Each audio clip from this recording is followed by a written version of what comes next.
সব কিছুই আপনি প্রণয়ন করেছেন, নীতিমালা এনেছেন, কার্যকর করেছেন, বাজেটে বরাদ্দ দিয়েছেন, অনুশীলন শুরু হয়েছে।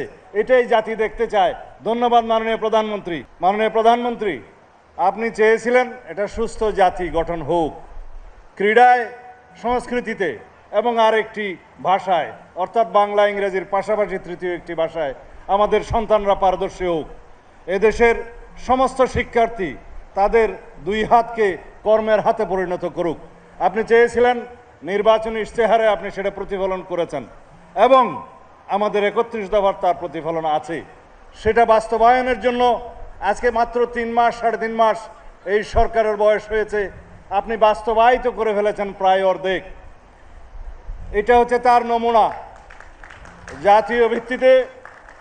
জাতীয় ভিত্তিতে আমাদের সন্তানদের শরীরচর্চা, খেলাধুলায় অংশগ্রহণ, সংস্কৃতি মানসিকতার মধ্য দিয়ে তারা যাতে গড়ে ওঠে এবং বিকাশ লাভ করে সুস্থ মানসিকতার মানুষ হয় এবং শারীরিকভাবে সুস্থ হয়, সুস্থ জাতি গঠন হয়।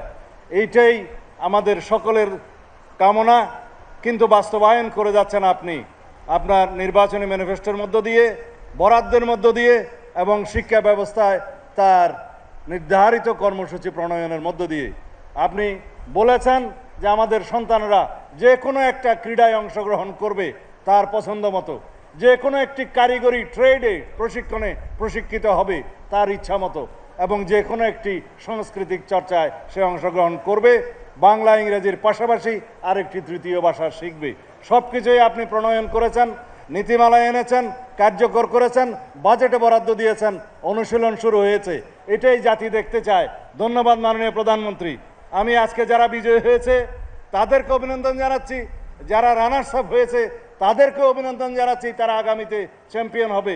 যারা তৃতীয় হয়েছে, চতুর্থ হয়েছে তাদেরকে অভিনন্দন জানাচ্ছি।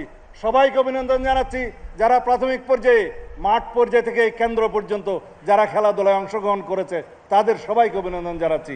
যারা খেলা উপভোগ করে দেখে তাদেরকে অনুপ্রাণিত করেছে, উৎসাহিত করেছে, তাদের সকলকেও ধন্যবাদ জানাচ্ছি।